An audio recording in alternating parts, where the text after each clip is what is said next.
Fox News Podcasts presents the Bret Baier Podcast with Fox News Chief Political Anchor Bret Baier. It's a high-stakes week on Capitol Hill. Tuesday, telecom giants Verizon, T-Mobile, and AT&T testified regarding the Arctic frost investigation. Verizon facing the brunt of the scrutiny over alleged violations of the Communications Act of 1934. Meanwhile, the Epstein file investigation is intensifying as well, following a review of unredacted documents. Representatives Thomas Massie, Republican, and Democrat Ro Khanna announced they've identified 6 new individuals allegedly tied to Epstein's crimes. The point is that these 6 are just what we found in 2 hours of a review of the files that aren't redacted. The broader issue is why so many of the files they're getting are redacted in the first place.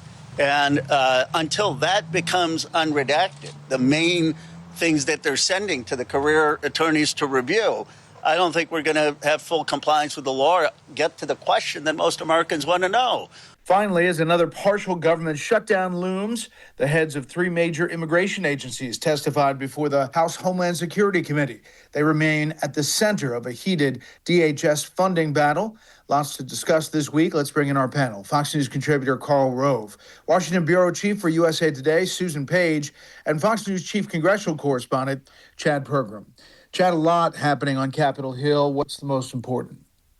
Well, I think the thing that you have to watch in terms of, the one that has the most energy right now is the question of the Epstein files. You've had a number of Democrats and Republicans go to the Justice Department to review these partially unredacted Epstein files, and most members, both sides of the aisle, including the architects of this, Ro Khanna, the Democrat from California, Thomas Massie, Republican of Kentucky, who put this bill through to release these, and everybody suddenly voted for them. Almost everybody here on Capitol Hill are not pleased with this. And this is why Ted Lieu, the vice chair of the House Democratic Caucus, indicated that when Pam Bondi, the Attorney General, appears before the House Judiciary Committee tomorrow, that he said he might actually name the people who he believes face criminal liability or should face criminal liability in that hearing tomorrow. That would be a rather extraordinary moment. I mean, Republicans would rather have Pam Bondi come before the committee and talk about some of the court successes they've had in enforcing the immigration policy, detaining people and the way they hold people to kind of, change the narrative about what's been going on in Minnesota. But that's probably not going to be the conversation. And just the fact that Democrats were able, and some Republicans, able to walk out of the closed-door virtual deposition on Monday with Ghislaine Maxwell from prison and say, according to her attorney, she, wants some clemency from the president, that people from both sides were saying, well, this demonstrates that she's just trying to angle for a pardon. Her counsel did say that they didn't think that there was any indication that President Trump or former President Clinton, who's supposed to appear for a deposition later this month, did any wrongdoing. And we say this against the backdrop of efforts to try to fund DHS, a pretty, startling hearing, with some of the border control officials before the House Homeland Security Committee today, and also just a struggle to put out the fire on another partial government shutdown, this time specific to DHS in the wee hours of Saturday morning, Brett. Yeah, a lot happening. Susan, Chad mentioned the virtual deposition with Ghislaine Maxwell, the associate of Jeffrey Epstein, where she says that there's no wrongdoing for President Trump or former President Clinton. Obviously, she's saying that from custody and looking for a clemency. There is a document that people are pointing to now that goes back years and years where President Trump, then Donald Trump, calls the Palm Beach police chief and says it's really good that you're going after Ghislaine Maxwell and Jeffrey Epstein. They're the evil people, according to this document. These millions and millions of documents, though, every day it seems to produce another storyline. And where do you think it's going? Well, how extraordinary is this? I mean, Epstein is dead for years. And I think people, including those who have been caught up in this, thought this was a story that was over. But the persistence of the young women and girls who were victimized by Epstein has led us to this point where it's something the White House has had to answer about almost every day. It's something that has cost a British prince his title and has cost corporate chiefs here in the United States their jobs. And it is not over yet. The idea of a pardon and whether you could then trust what Maxwell tells you, if she got a pardon, if she got clemency, and then cleared President Trump and President Clinton as she said she would do, would you believe her? So I find this to be just an extraordinary turn of events that has enveloped our politics, and as I said, is not over yet. Yeah. How it's been handled, though, is a big part of it. And there is, a lot of criticism going around about the DOJ, the FBI, and the administration, Karl. That said, it's an elephant gun as far as the political damage potentially on either party, depending on who's in the crosshairs. How do you see it politically, especially vis-a-vis the upcoming midterms? Well, I think it's going to have an impact because I think the Democrats recognize this is one of these unique moments. It's like JFK's assassination or the moon landing. 5 or 10 years from now, this is still going to be incomplete in many people's minds. I mean, people are wound up in this thing. And I think the Democrats are willing to have this thing continue through the November election because part of the electorate that's most interested in this and most convinced that there is a powerful group of influential elite members of society who are involved in this, sex club, if you will, with Jeffrey Epstein, need to be made public. And the fact that they haven't been is going to cause those people to trust the system even less. And they tend to be on the MAGA side. So I think the Democrats are going to push this issue of transparency and where's the beef? When are we going to see the real truth? I think they're going to continue to push this in part because it's good politics for them. It's one of the things that sort of discombobulates the Trump coalition. Karl, I heard you the other day on kind of looking and forecasting ahead. We're a long way away from the midterms. But let me ask it this way. If the election were held today, would Republicans lose the House and the Senate? I don't think they would lose the Senate simply because the map is, a lot more red states. Only a third of the Senate is up every 2 years, and the third of the Senate that is up this time around is dominated by red states. On the other hand, the House everybody is up. And remember, in 2018, Donald Trump's first midterm election, the Republicans lost a net of 41 seats. I don't think it's going to be that way this time around, but I do think the Republicans are likely to lose the House. And, right today, the Cook Political Report and others say that there are about 20 some odd seats. The Democrats claim that they're going to target 44 seats. I think that's, high aspirations and not real. But I wouldn't be surprised to see a shift. All it takes is a shift of 3 seats. Democrats pick up 3 seats, and some of the seats we know are likely to flip. They're likely to win the open Nebraska 2 seat in Omaha that Don Bacon is giving up. So, and the redistricting battles in California and Texas and Utah and Virginia and Ohio, et cetera, have probably been at best for the Republicans a draw, and probably a gain for the Democrats of 2 or 3 seats. Panel, we'll hold it right there. Chad, sometimes before a midterm, the State of the Union address is a way to throw a long ball and some policy wish. We don't know that that's happening, but there does have to be a dynamic change for there to be a shift in the politics here. Obviously, Republicans are hoping for massive growth in Q1 and Q2, and that's going to lift everybody up. What are you hearing on Capitol Hill?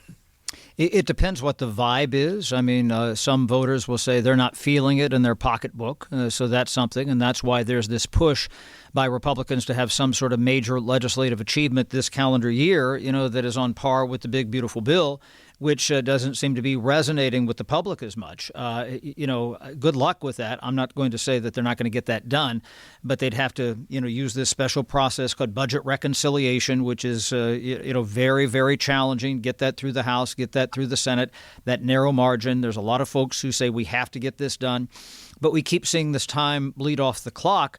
I mean, they're struggling right now with a provision about, imposing tariffs, whether or not the House would be allowed to come back with legislation about tariffs, something that Mike Johnson, the Speaker of the House, suspended that right of the House, last year. So they're struggling internally with that.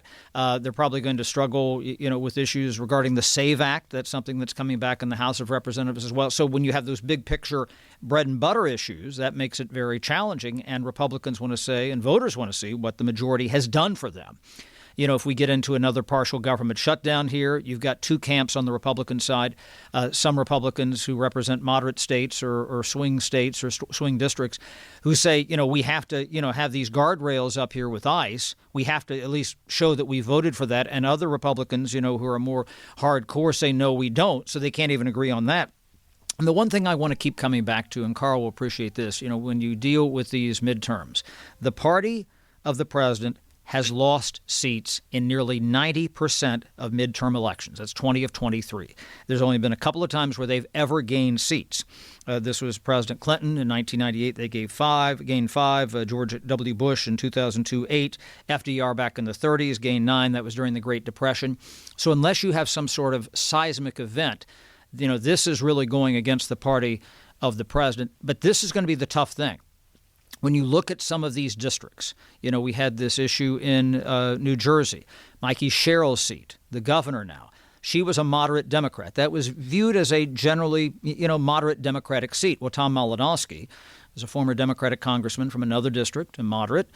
He was, probably going to win that seat. Well, now they've nominated, and Malinowski has conceded now on Alina Mejia, who is a progressive associated with Bernie Sanders and Alexandria Ocasio-Cortez. Did the Democrats make seats like that should be layups in the fall, unelectable because they come back and that message does not resonate with the district? And the same thing happens to the Republicans. And that's why I would say if the races are really, really tight, because there's not many seats that are technically in play. Republicans, maybe with a seat in New Jersey like that, maybe they can expand the playing field a little bit. But that's why it might be very hard to know for days, weeks, maybe we get to the start of the Congress on January 3rd as to who actually controls the House of Representatives. Yeah, that would be something. Susan, immigration, as much as the images of ICE and the crackdowns in places like Minnesota and other cities have generated a lot of publicity and a lot of protests. If you look at polls, immigration is one of the areas where the president still does pretty well, or at least he's above water. Is it possible that Democrats are making the wrong choice here by holding the line on this partial government shutdown when ICE is already funded largely through 2029 and it's more symbolic than anything else? Yeah, but the president gets very high ratings on control of the southern border. He no longer gets high ratings on the enforcement actions that we've seen in Minneapolis and elsewhere. But it is a really complicated thing for Democrats because there are some Democrats of the most progressive variety who want to abolish ICE. And I think there are more moderate Democrats who think that would be a terrible idea. And it reminds them of the whole debate over defunding the police, which was did not play to Democrats' political advantage. So that's a complication for Democrats. But I would say when you look at midterm elections, they're not about the opposition party. They're about the party in power. They're about the presidents. They are referenda on the performance of the president. At the moment, that is a big problem, I think, for Republicans. Yeah. And the foreign policy successes, if you continue to add them up, Karl, you don't think that plays at all in a midterm situation? Oh, no, I think it plays to the president's advantage if they're successful. But he also needs to be on things that are important. Greenland was a negative for him. Even a significant number, like 90 some odd % of independents said we should not attack Greenland, occupy Greenland by military force. And he's out there threatening to invade. I have a slightly different view on the election. I think one of the interesting things about this election is that so far the Democrats have escaped responsibility for the problem that they're now complaining about. Who brought on the inflation? It was a Democratic president. And if this president was, I think, more, strategic about it, he would be saying, you know what? It was Joe Biden's inflation, and we're trying to clean up this mess. We don't have it done yet. Things are getting better. But we were the ones that stepped in to solve it. You really want to put the same people back in power who started this problem in the first place?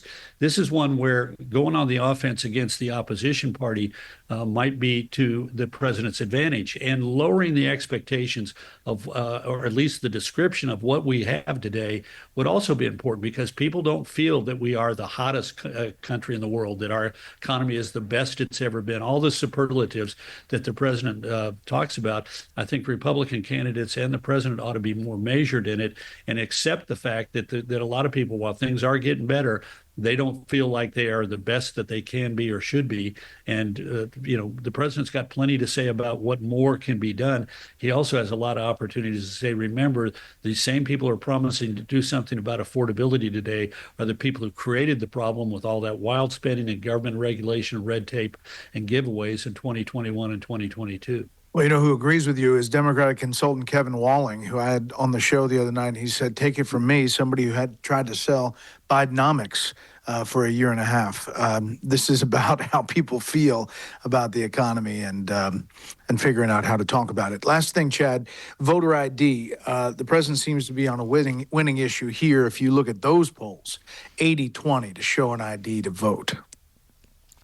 Yeah, and that's why they're going to try to move this through the House of Representatives again with some changes that makes it even a little tougher. There's some questions whether or not the House of Representatives can pass that version. It already passed, and there's been this pressure on the Senate to take this up. Now, I pressed John Thune, the Senate Majority Leader, today. I said, what is the status of the SAVE Act?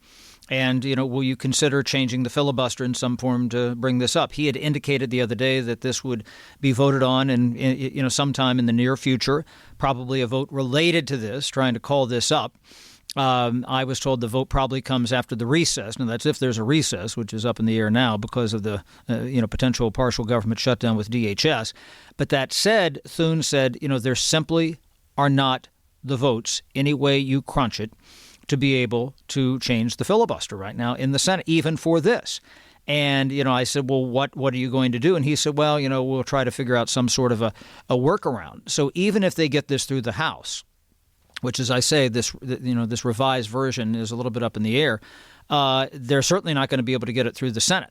And, you've had people on the right, ultra-conservatives and others at the White House clamoring to alter the filibuster and everything else, and there just is not that support to do that.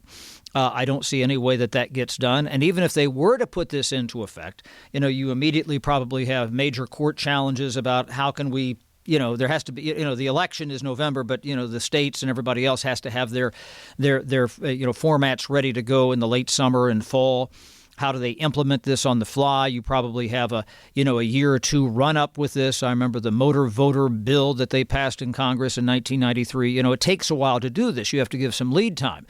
And their expectation is, it has to be right now, because you have this question in the Constitution of elections generally, with some oversight of the federal government, being administered by the states. It talks about time, place, and manner. Manner being the key there, and that's why this would probably wind up in court and probably not be in place for this fall's election, which, again, and you talk to Democrats and others, they say that's why we believe that Republicans and specifically President Trump might call into question, the validity of the fall vote. And maybe that's why, we're still trying to hash out who has control of the House of Representatives in late December, if not January of 2027. Okay, we have all of that to digest. Panel, thanks so much. And now for a bit of history. February 15th, 1798, the House floor turned into a brawl when Representatives Roger Griswold and Matthew Lyon came to blows. The feud started weeks earlier after Lyon spat tobacco juice in Griswold's eye. When the House refused to expel Lyon, Griswold took revenge by attacking him with a cane. Lyon defended himself with a pair of fireplace tongs until they were pulled apart. Remarkably, neither man was censured, though the fight was immortalized in the famous Congressional pugilist cartoon. That'll do it for this week. You can hear more of this series at foxnewspodcast.com or wherever you download your favorite podcast. Make sure to leave a rating and a review.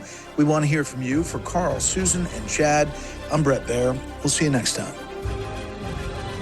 Listen ad-free with a Fox News Podcast Plus subscription on Apple Podcasts, and Amazon Prime members can listen to this show ad-free on the Amazon Music app.